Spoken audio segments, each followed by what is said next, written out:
కీర్తనల గ్రంథము 77వ అధ్యాయము. నేను ఎలుగెత్తి దేవునికి మొరపెట్టుదును, ఆయనకు మనవి చేయుదును. దేవుడు నాకు చెవియొగ్గు వరకు నేను ఎలుగెత్తి ఆయనకు మనవి చేయుదును.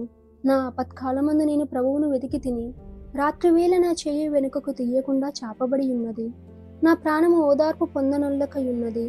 దేవుని జ్ఞాపకము చేసుకున్నప్పుడు నేను నిట్టూర్పు విడుచుచున్నాను. నేను ధ్యానించినప్పుడు నా ఆత్మ కృంగిపోవుచున్నది. నీవు నా కన్నులు మూతబడనీయవు. నేను కలవరపడుచు మాటలాడలేకయున్నాను.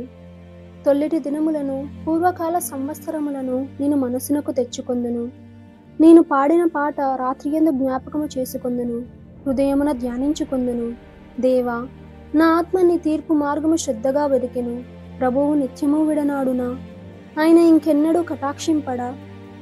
ఆయన కృప ఎన్నటికీ లేకుండా మానిపోయేనా? ఆయన సెలవిచ్చిన మాట తరతరములకు తప్పిపోయేనా?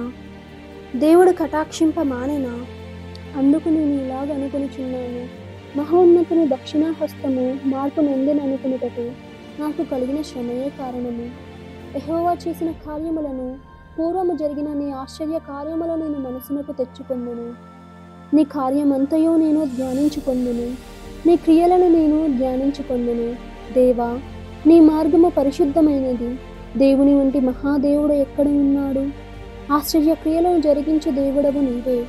జనములలో నీ శక్తిని నీవు ప్రత్యక్షపరుచుకొని ఉన్నావు. నీ బాహుబలము వలన యాకోబు, యోసేపుల సంతతి వారగు నీ ప్రజలను నీవు విమోచించి ఉన్నావు.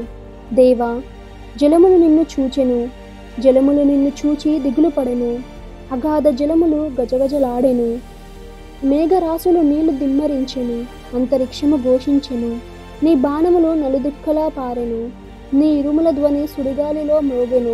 మెరుపులు లోకమును ప్రకాశింపజేసెను. భూమి వణికి కంపించెను. నీ మార్గము సముద్రములో నుండెను. నీ త్రోవలు మహాజలములలో ఉండెను. నీ అడుగు జాడలు గుర్తింపబడకయుండెను.